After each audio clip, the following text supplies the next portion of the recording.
고린도전서 1장 26절에서 끝절까지 보겠습니다.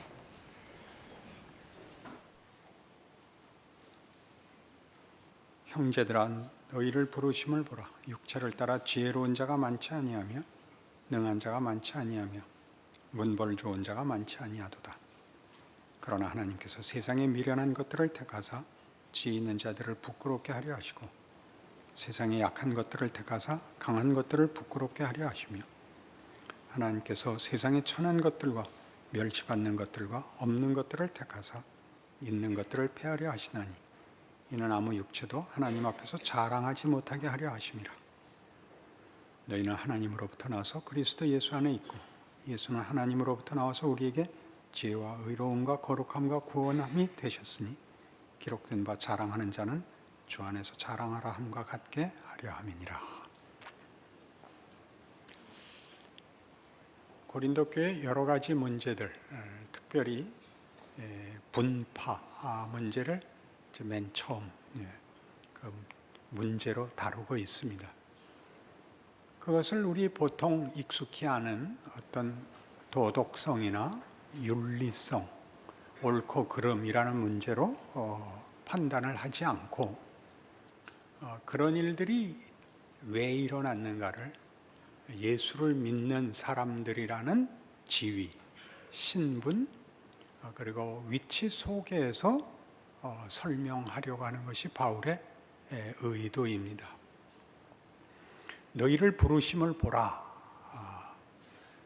교회 안에는 그 납득할 수 없는 사람들로 공동체를 이루고 있다는 사실을 먼저 보라 그럽니다. 참 놀라운 일이죠.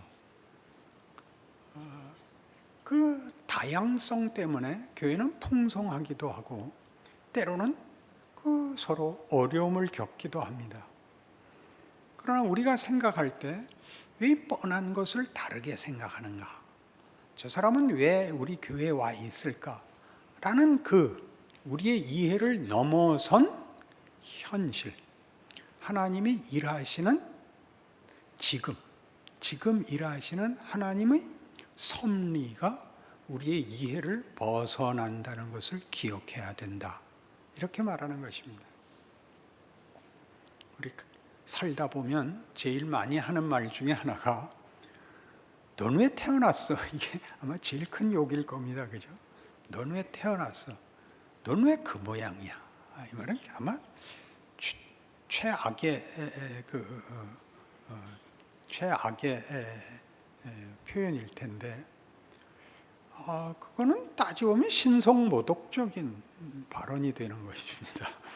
하나님이 모르는 데 태어난 사람이 있다든가 하나님이 허락하지 않는 존재와 경우가 있다는 것은 말이 안 되지 않느냐. 그러니까 우리가 거꾸로 묻죠. 그러니까 하나님 왜 이 사람을 만드셨어요? 하나님 책임이에요. 그러니까 성경이 다시 얘기합니다. 네 생각보다 넓어, 커, 깊어. 네가 이해하지 못하는 종말이 올 거야. 종말은 누가 옳으냐 그르냐를 나누는 것이 아니고 이렇게 하시려고 그러셨구나. 이것이 목적이었고 우리의 운명이고 승리고 영광이구나 라는 우리의 항복과 찬송으로 결말을 이루시겠다는 것이 성경이 말하는 종말입니다. 그러니까 그 종말을 향하여 하나님이 일을 하고 계십니다. 어떻게 하나 두고 봤다가 마지막 때 양과 염소를 가르듯이 이렇게 쉽게 얘기하시면 안 됩니다. 양을 키우십니다. 그의 백성들을 기르십니다. 성경엔 양과 염소가 무슨 염소는 나쁜 존재들이고 양은 선한 존재들이 이렇게 비유적으로 나온 것이지 살아보면 염소였다, 양이었다, 소였다, 강아지였다 이렇게 왔다 갔다 하면서 결국은 어떤 궁극적인 하나님의 선하심과 능력과 승리와 영광에 참여하게 될 것이다. 이것이 성경이 얘기하는 종말론입니다. 그러니 하나님이 그 아들을 보내사 십자가에 매달아 죽이신 그 진정성을 결론으로 가지며 이루기 위하여 너희들을 불러 한 몸으로 삼았다는 것을 볼 때마다 하나님의 일하심은 크다, 놀랍다, 우리의 이해와 다르다 라고 늘 항복하라는 것입니다. 우리가 인생을 살면서 늘 좋은 나라, 좋은 이웃, 좋은 환경 이렇게 얘기하는 것은 우리의 단순함이고 우리의 가난함입니다. 그것보다 큽니다. 여러분은 어느 계절이 제일 좋습니까? 보통 가을을 좋아하는 것은 가을이 사계절 중에 가장 온난하기 때문일 것입니다. 안정적이고 봄에는 바람이 많이 불고 여름은 너무 덥고 겨울은 춥습니다. 그렇게 간단한 것이 아닙니다. 그 모든 계절은 자기 몫을 합니다. 그 모든 계절이 자기 몫을 합니다. 그건 참으로 놀라운 하나님의 일하시는 하나님의 방법이고 지혜라서 그 속에 담겨진 하나님의 일하심을 은혜로 믿음으로 읽어내는 그런 실력을 가지지 못하면 우리 모든 것이 다 불평이 됩니다. 그게 고린도전서 오늘 본문에서 하고 싶은 이야기인 것입니다. 우리는 지난주에 그 앞절에서 하나님이 그래서 전도에 미련한 것으로 당신을 증거하기로 하시고 구원을 낳기로 했다는 사실을 확인했습니다. 오늘 본문도 계속 그 얘기죠. 27절에 보듯이 하나님께서 세상에 미련한 것들을 택하사 지혜 있는 자들을 부끄럽게 하려 하시고 세상에 약한 것들을 택하사 강한 것들을 부끄럽게 하려 하십니다. 이게 무슨 뜻입니까? 우리가 필요 없고 방해가 된다고 생각하는 것들이 우리가 필요하고 그것이 더 많아야 된다고 생각하는 것 이상의 재료요, 조건이요, 과정이라고 얘기를 합니다. 그거 아멘 하실 수 있습니까? 여러분 지금 억울한 게 한두 개시겠습니까? 이제 또 연말이 되고 내년 이제 다가오니까 이제 요람에 낼 사진 이제 내시라 그러는데 이젠 좀 최근 것으로 바꿔내십시오. 아직도 고등학교 졸업할 때 그 사진 내시면 분간이 됩니까 도대체가? 요 근래에 어떤 이와 이렇게 면담을 할 시간이 있었는데 목사님은 요즘 무슨 일이 제일 기쁘세요? 라는 질문을 받았습니다. 제 나이에 가장 기쁜 일이 뭘까요? 여러분들 뭘 것 같습니까? 아니요, 못 맞출걸요? 나이 드는 것입니다. 나이가 든다는 건 술이 익는 것 같고 요리가 익는 것 같고 맛이 배어 나오는 것 같습니다. 아유 목사님 젊음이 좋죠. 젊을 때는 정열과 힘이 축적되는 때입니다. 나이가 들면 내용이 만땅꼬가 되는 때입니다. 이건 일본식 영어를 해야 됩니다. 만땅꼬가 만탱크가 되는 한문과 영어를 일본식으로 발음해서 만땅꼬가 되는 겁니다. 그것은 무시무시하고 놀랍고 그 이해가 되지 않는 자리에 오는 것입니다. 늙는데요? 그럼요. 한 뼘 더 깊어지는 거죠. 한 가슴 더 감수할 수 있게 되죠. 다만 감수라고요? 표현이 그 이상 없어서 그렇습니다. 그것은 즐기는 것이기도 하고 행복스러운 일이고 이 길이 아닌 다른 길과 절대 바꾸지 않겠다는 확고한 승인이기도 합니다. 그러니 성경의 말을 따라가 보면 우리가 얼마나 성경을 우리 마음대로 읽는가 놀라게 됩니다. 십자가로 승리하시겠다는데 우리는 그 십자가를 늘 휘둘러 댄다고 그랬죠. 그 십자가가 하나님이 죽으신 자리라는 거예요. 그것이 최선의 방법인 것은 그 깊이까지 깊고 그 넓이까지 넓고 충만하지 않은 것은 하나님이 타협하지 않겠다, 양보하지 않겠다는 역사적 선언, 역사에 행한 하나님의 행위, 돌이킬 수 없는 증거, 이렇게 소개하는 것입니다. 이 교회란 놀라운 것이죠. 그리고 우리가 예수를 믿는다고 고백하고 우리 마음대로 사는 게 놀랍죠. 세례를 늦게 받는 사람들이 있습니다. 세례를 받은 다음에는 그래도 그럴듯하게 살아야 된다는 생각 때문에 뒤로 미룹니다. 콘스탄틴 황제가 그랬던 것 같이 아주 드물게 세례 받은 이후로는 부끄럽지 않게 살기 위하여 미루었다. 나중에 90이 다 돼서 받는 사람이 있습니다. 거기에 큰 오해가 있습니다. 우리는 언제 세례를 받았죠? 철 없었을 때, 그게 뭔지 모를 때 받았습니다. 그리고 마음껏 아무것도 모르고 예수 믿는다고 고백한 것이 무엇인지 모르고 세상을 그저 따라서, 그리고 의심하고 놀래고, 그리고 하나님께 원망하면서 살았죠. 그 내내 우리는 하나님의 자녀고 세례교인이었습니다. 그게 뭘 만들었냐고요? 속 깊은 많은 맛을 내는 다양하고 찬란한 충만한 내용들을, 항복을 만들어냈습니다. 아무 불만이 없습니다. 그때 내가 잘했더라면 속 없는 바보가 됐었을 것입니다. 왜 그래? 왜 못해? 이 소리밖에 못하는 사람이 됐을 겁니다. 순진하고 대접받고, 그리고 남의 형편은 이해를 하지 못하는, 그래서 돌 같고 나무 같고 흐르는 물 같은, 그저 생각 없는, 생각할 수 없는 존재로 그냥 그렇게 어느 속에 붙잡혀 흘러갔을 겁니다.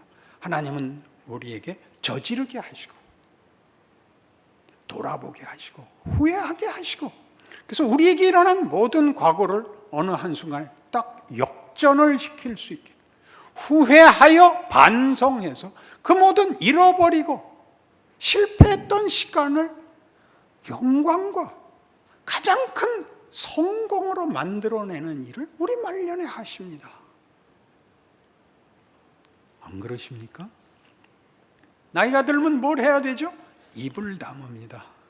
그리고 가서 앉아줍니다.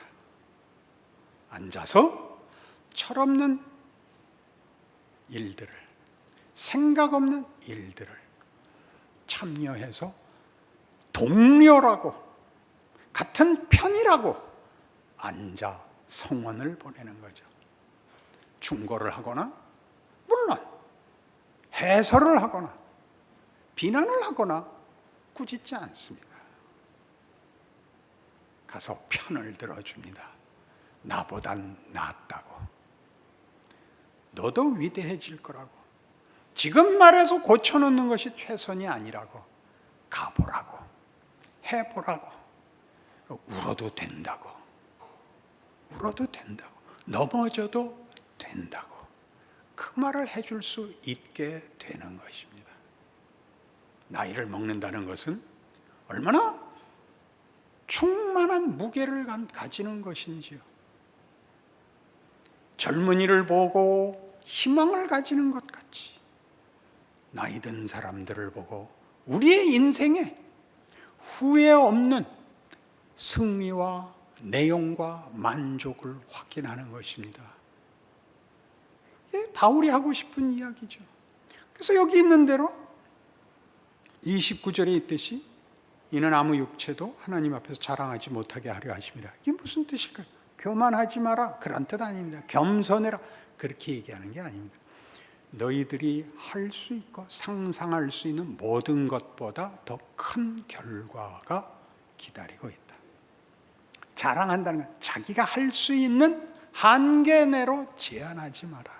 하나님이 더 크시다.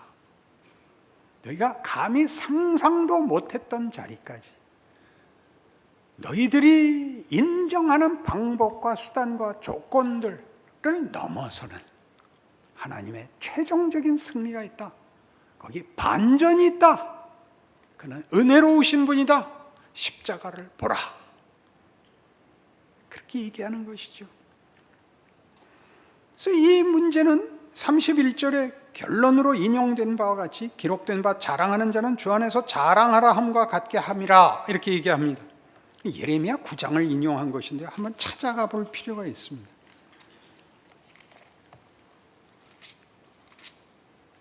구약 성경 1065페이지입니다.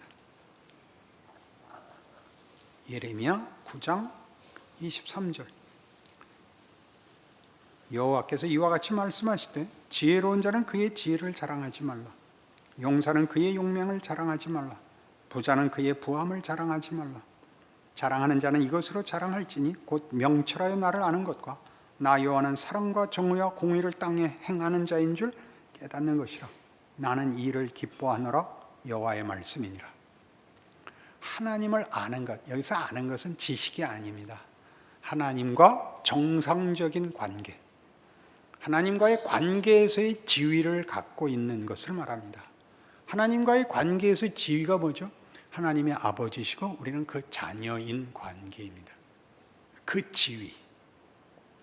우리는 늘 우리의 지위가 내가 만들어낸 잘잘못의 결과로 얻는 지위보다 큰 나를 만드시고 나를 향하여 목적을 가지신 하나님의 자녀라는 지위로 상상을 초월하는 운명과 지위를 가지는 것입니다. 그거 이해하시겠습니까? 세상에서도 사람이 잘하고 잘못하고라는 것이 아주 중요한 원칙이고 판단의 기준이면서도 제가 누구 아들이야, 제가 누구 딸이야, 이건 매우 중요한 것입니다.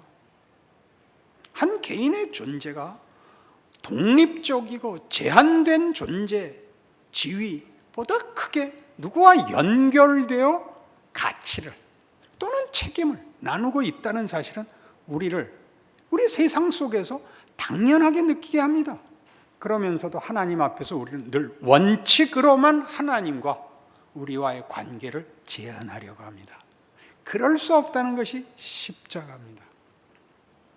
우리가 아직 죄인 되었을 때 그리스도께서 우리를 위하여 죽으심으로 하나님께서 우리에 대한 자기의 사랑을 확증하십니다. 하나님은 기꺼이 우리의 아버지가 되려 하십니다. 그리고 포기하지 않으십니다.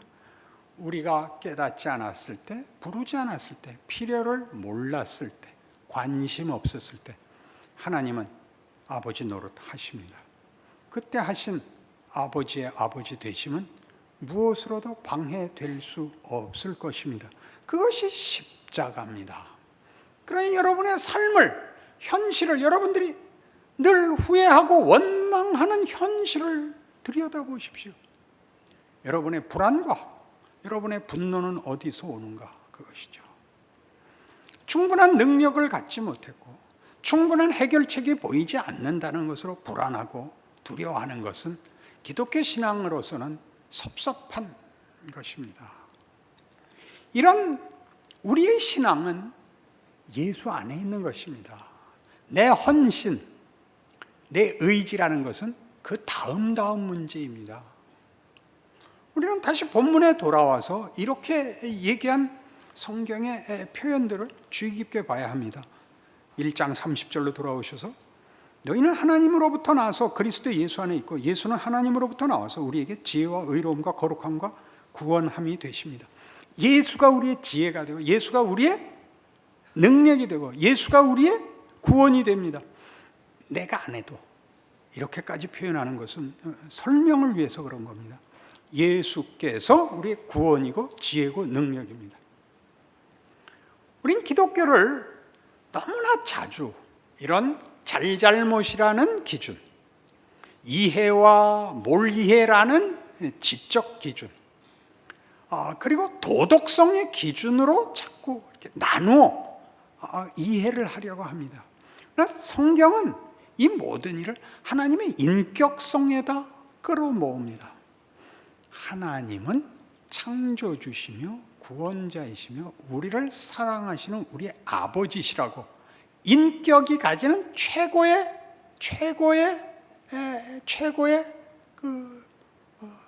조건, 성품은 인격만이 가지는 의지, 정서입니다. 하나님이 우리를 사랑하시며 그 사랑을 포기하지 않겠다고 선언하는 것이 성경 전체의 얘기입니다. 이스라엘 역사와 신약에 보낸 모든 편지들이 하는 얘기들입니다. 하나님이 의지를 갖고 계십니다. 그런 법칙도 아니고 그런 도덕도 아니고 그는 능력도 아닙니다. 그 모든 것이 인격 안에 있는 분입니다. 우리가 이해하고 실천하고 설명하려고 만든 추상 명사들, 여러분이 물이라고 하는 것은 단어입니다. 물은 마시고 들어가고 만질 수 있는 그 물이 물입니다. 그거를 우리가 이해하기 위해 소통하기 위하여 물이라고 단어를 명사를 이름을 붙였죠. 물이라고 말을 하면 물이 생기는 게 아니고 물은 물입니다. 예수는 이렇게 여기서 표현된 것처럼 우리의 구원이고 우리의 지혜고 우리의 능력입니다. 이런 표현이 익숙지 않다면 이 말씀 기억하십시오. 요한복음에 나온 나는 곧 길이요 진리요 생명이랍니다. 그건 법칙이 아니고 그건 보상이 아니고 예수 자신이 길이고 진리고 생명입니다. 그것은 무슨 설명해서 설득해서 만드는 단어들이 아니라 예수께서 가지시는 의지고 능력이고 목적이고 그가 내용이 되시는 그가 우리를 붙잡으심으로 우리는 진리 안에 있게 되고 그의 능력 안에 있게 되고 그의 목적 안에 있게 됩니다. 그리고 우리는 매우 잘못된 생각을 해서 믿음이 없다는 것이 종교적 열심과 보이는 종교적 업적이 없다 이런 것과 바꾸시면 안 됩니다. 여러분이 부모의 이름을 대기 부끄러운 현실이나 또는 무책임한 행위를 잘못을 했을 수는 있지만 그것이 그 관계를 자신의 지위를 없앨 수 없는 것과 같습니다. 부끄러워지죠. 부끄러워지지 제외될 수 없습니다. 그러니 이제는 여러분이 뭘 확인하셔야 되냐면 뭘 안 하는 게 전부가 아닙니다. 누구를 시샘하거나 비난하거나 정죄하지 마라. 그것은 이 지위를 영광으로 알고 충실하게 즐기려면 당연히 그쪽 길하고는 반대편에 서야 되는 겁니다. 누구를 비난함으로써 여러분이 명예로워지지 않고 누구를 꺾음으로써 여러분이 승리를 얻지 않습니다. 이 길은 여러분이 여러분의 삶과 여러분의 존재를 하나님의 자녀라는 이름으로 자기 자신의 생애에 담아내지 않으면 적극적으로 스스로 삶으로 표현해내는 영광을 누리지 않으면 아무도 대신해 줄 수가 없습니다. 그건 어차피 말을 맞추면 일이 되는 게 아니고 고개를 끄덕이면 일이 되는 게 아니고 각각의 인생을 살아내셔야죠. 각각의 조건 속에서. 많이 했던 예화인데 조용필을 부러워하지 말고 돈 내고 그의 콘서트를 가서 들어라. 제가 그랬죠. 그래도 조용필이 그건 그에게 준 그의 인생의 조건들이고 자기가 선택하고 받은 은사를 누리는 것이고 우리는 우리의 인생이 있습니다. 남들에게 인정받는 것이 최고의 명예가 아닙니다. 각각의 삶을 사는 것이 최고의 명예죠. 여러분이 드라마에 출연을 했다면 여러분이 여러분의 역할을 하셔야죠. 주인공이어야만 되는 것은 아닙니다. 조연이든 하다못해 지나가는 사람일지라도 그건 여러분을 대신할 수 있는 것이 없습니다. 멋지게 지나가십시오. 아무것도 아닌 것 같이 지나가십시오. 여러분이 여러분 삶 속에서 어느 날 내가 조용필 씨 노래를 한번 듣고 싶다 그래서 여러분이 돈 내고 갈 수 있는 권리를 갖고 있다는 것이 얼마나 센 것인가 보십시오. 조용필 씨는 그날 감기가 들었든 무슨 어려움이 있든 나와야 되는 것이고, 여러분은 듣다가 중간에 나와도 되는 겁니다. 같은 나오는 게 다르죠. 여러분의 삶에서 여러분의 삶 아닌 것으로 여러분이 자신을 이렇게 격려하고 싶어서 뭘 선택하는 것들은 사실은 본론이 아니고 여러분의 본론이 있다는 것으로 자체로 영광과 자신의 명예를 알지 못한다면 아무것도 여러분을 구원해 줄 수 있는 것은 없습니다. 그것이 예수 안에 있는 것입니다. 이 아무것도 아닌 것이 그렇게 굉장하다고요? 그럼요. 여러분을 영광과 승리로 이끌기 위하여 하나님께서 지금도 예수 안에서 십자가에서 그리하신 것 같이 여러분의 삶을 지키고 계십니다. 그것이 인정되지 않으면 신앙생활은 할 수가 없죠. 예수 믿고 빨리 죽는 수밖에 없죠. 그렇지 않습니다. 아까 얘기했죠? 요즘 가장 기쁜 일이 뭐냐고요? 나이 드는 거예요. 그것은 가보지 않으면, 거기까지 가보지 않으면 설명할 수 없는 자리입니다. 다수의 우리 교인 여러분은 저와 비슷한 연배에 와 있습니다. 아무것도 아닌 얼굴을 하고 앉아 계시면 안 됩니다. 오래된 포도주만 먹어도 얼굴이 확 달라지는데 그딴 얼굴로 앉아 계시면 안 됩니다. 여러분의 인생과 구체적인 실존을 하나님의 자녀라는 이름으로 담아내고 즐기고 누리고 웃을 수 있는 기독교의 신앙과 그 종말과 그 약속이 이렇게 구체적이고 현실적입니다. 오늘 하루를 살았듯이 내일을 또 살 것입니다. 그렇게 하나님이 우리 인생 속에 그의 영광과 신실함을 담아내실 것입니다. 기도하십시다. 하나님 아버지 은혜를 감사합니다. 하나님을 아는 것이 모든 것입니다. 예수를 아는 것이 모든 증거입니다. 우리의 능력과 소망은 예수 안에 있습니다. 그러므로 실패할 수 없습니다. 우린 낙심하지 않습니다. 우리는 넘어지나 예수 안에서의 반전이 부활이 있음을 믿습니다. 하나님의 신실하심을 보았은즉 우리 인생을 명예롭게 바쳐 스스로 영광 속을 살아내는 우리의 인생 되게 하여 주시옵소서. 예수님 이름으로 기도합니다. 아멘.